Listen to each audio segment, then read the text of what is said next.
Hello children, I hope you all are good.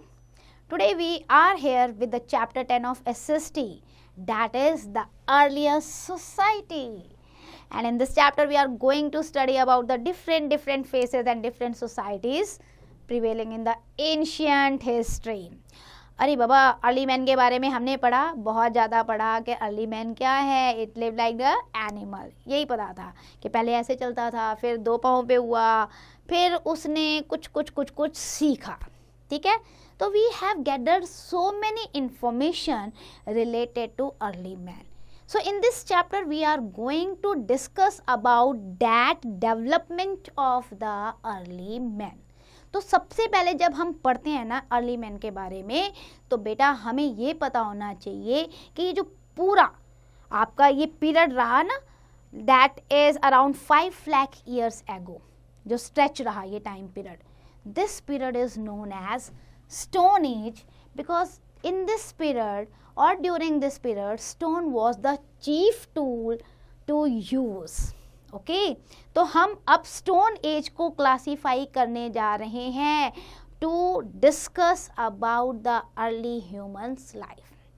So stone age को अगर आप divide करते हो, देखो हिस्ट्री को हमने 4 एज में डिवाइड किया. सबसे पहले आई हमारी स्टोन एज. अब स्टोन एज क्यों है? क्योंकि हम स्टोन को उस समय जो अर्ली ह्यूमन बीइंग था वो स्टोन को ही टूल्स को मेनली यूज़ करता था. उसके बाद जो सेकंड टाइम पीरियड आया that is chalcolithic age. Chalcolithic age का मतलब है बेटा व्हेन ह्यूमन बीइंग यानी कि आपका early human that started to learn how to use the copper. Copper को चीफ मेटल बना के वो यूज़ कर रहा था. सो चैल्कोलिथिक एज. देन आपका आता है ब्रोंज एज. ब्रोंज एज, जब ब्रोंज जो है ह्यूमन बीइंग ने यूज़ करना सीख लिया. And then fourth is iron age. Iron age, जब इंसान ने आयरन मिनरल को भी यूज़ करना सीख लिया. ठीक है बेटा, अब इसमें एक वर्ड आया लिथिक. वो तो आपने पूछा ही नहीं कि what do we mean by lithic, LITHIC. लिथिक जो है बेटा एक हिस्ट्री वर्ड है जिसका मतलब स्टोन ही होता है. Okay, so wherever I am using the lithic that means the stone. चलो अब हम चलते हैं स्टोन एज पे. स्टोन एज को डिटेल में पढ़ते हैं. क्या है? It is the longest of all period. Stone age को हमने 3 पीरियड्स में डिवाइड किया है. नंबर 1 आपका आता है पैलियोलिथिक. पैलियो पहले का, lithic early stone age. Second आपका आता है मीसोलिथिक, मिडल एज. ठीक है, एंड थर्ड इज आपका neolithic age, that is new stone age. So these 3 periods signify the level of the progress achieved by the early human being. So different types of the stone tools were used in these 3 periods. Beginning में तो क्या होता था कि भाई totally जो हमें evidences मिले हैं that is in the crude form, the sharper बनाने की कोशिश की गई है. तो सबसे पहले हम डिस्कस करते हैं पैलियोलिथिक एज. अब देखो BC कितना चल रहा है. Here it has been written BC. Previously I have told you BC मतलब 0 से भी पहले की काउंटिंग है आपकी. तो ये आपका एरा है अर्ली स्टोन एज का. Early man led a life somewhat similar to the animal during this time period. Okay, तो ये पैलियोलिथिक एज है. हंटर गैदरर और वेंडरर था उस समय अर्ली ह्यूमन बीइंग, यानी उसको कुछ नहीं आता था. Like animals he was hunter, मतलब उसे एनिमल्स को हंट करना होता था. Gatherer means that he started to collect और gather the food which he can consume at that time. So that's why hunter gatherer. And wanderer मतलब he was not living at a particular place. क्यों? क्योंकि उसने यहाँ hunting की, chief occupation तो उसका वही था, हंटिंग की, खाया. अगर वहाँ से वो ख़त्म हो गया तो अब क्या करेगा? हंटिंग के लिए और गैदरिंग के लिए वो एक जगह से दूसरी जगह घूमता रहेगा. उसे फ्रूट्स चाहिए, फ्लावर्स चाहिए, ट्यूबर्स चाहिए, नट्स चाहिए. वो एक प्लेस पे ख़त्म होते थे तो वो दूसरे प्लेस पे चला जाता था. That's why these 3 title has been given in the palaeolithic age, that is hunter, gatherer and wanderer. Okay, tools and weapons early age में यानी कि पैलियोलिथिक एज में कैसे यूज़ हुए. सी बेटा, the ability to use the hands was an important capability of the man. जब उसे पता चला ना, अरे इसमें तो ग्रिप है, इसको मैं पकड़ सकता हूँ, होल्ड कर सकता हूँ, तब उसने बनाने शुरू किए डिफरेंट टाइप्स के टूल्स एंड वेपन, क्योंकि इस ग्रिप ने ना उसे हेल्प कर दी for many thing like tools और वेपन्स को कैसे बनाना है, कैसे अब वो पकड़ लेगा तभी तो वो प्रेस करेगा ना किसी चीज़ को। तो ये ग्रिप बहुत अच्छी चीज़ थी।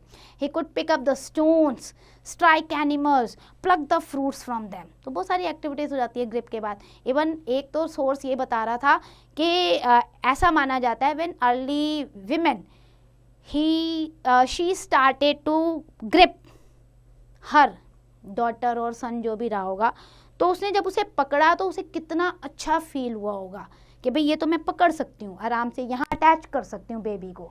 तो ये ग्रिप जो थी ये बहुत बड़ी एबिलिटी और अचीवमेंट थी उस समय। अब क्या हुआ, he started to broke the stone into the pieces with the pressure, use the stones of different shapes, क्योंकि अब उसे पता चल गया ये ग्रिप है तो अब वो प्रेशर लगा के बनाना शुरू करेगा। तो उसने डिफरेंट टेक्निक्स जो है स्टोन टूल्स को बनाने की यूज़ की, चाहे वो प्रेशर एंड फ्लेक था, ऐसे मतलब एक स्टोन ऊपर रखा एक नीचे रखा, उसको मार मार के इस तरीके से, ठीक है। तो इस तरीके से उसने डिफरेंट टूल्स बनाए। फिर शेल्टर की बात आई। इस पीरियड में अर्ली मैन जो था उसे ये नहीं पता चल रहा था कि भाई मुझे अपने आप को कैसे प्रोटेक्ट करना है, शेल्टर कैसे देनी है। तो वो क्या करता था, ये तो था कि भाई कुछ ना कुछ तो करना है, बट क्या, तो वो क्या करता था, पेड़ पे चढ़ जाता था, पेड़ों पे रहने लग गया। एंड समटाइम्स वो केव्स में भी चला जाता था। अब उसको ये तो पता था कि भाई बहुत ठंड लग रही है, बॉडी में कुछ हो रहा है, या हवा चल रही है, या बारिश आ रही है, या वाइल्ड एनिमल आ रहे हैं, तो मुझे प्रोटेक्ट करना है। तो लेकिन घर बनाना नहीं आता था। That's why at that time he was using the cave and as well as trees. Clothing की बात करें तो भाई ट्री लीव्स को यूज़ करता था, बार्क को यूज़ करता था अपने आप को विंड और कोल्ड से बचाने के लिए। सम टाइम एनिमल की जो हाइड स्किन होती है उसको भी यूज़ करता था। आर्ट की बात करते हैं तो बहुत सारी केव पेंटिंग हमें देखने को मिली है। You can see in this picture. अगर आप ये ध्यान से देखोगे, रीड करोगे बेटा, तो कुछ ड्रॉ किया हुआ है। तो गुफाओं में वो जो ऑब्जर्व करता रहा होगा ना, उसे वो वहाँ पे ड्रॉ करता था। He was not busy gathering or hunting. He lived in caves. और इतना टाइम था उसके पास कि वो रॉक्स पे पेंटिंग करने लग गया। इसका मतलब आर्टिस्टिक स्किल थी उसके पास। देन अगर रिलीजियस बिलीफ की बात करें तो early man had any religion और अदर बिलीफ, सडनली तो हम नहीं कह सकते, पर कुछ तो वो मानता होगा, या लैंग्वेज जब डेवलप हुई होगी तब उसने मानना शुरू किया होगा। तो एज सच एक्यूरेसी हमारे पास नहीं है रिलीजियस बिलीफ की, लेकिन हमें ये पता है कि क्योंकि वो नेचर में रहता था, सो मे बी वो नेचर की रिस्पेक्ट करता हो, नेचर की वर्शिप करता हो, क्योंकि वो नेचुरल फोर्स से डरता भी था कि भाई आंधी आ गई, बिजली कड़क गई, बारिश हो गई, तो हो सकता है उससे भी वो उन्हें वर्शिप करता हो। So he buried a dead person with his tools and pottery thinking that might needed them letter.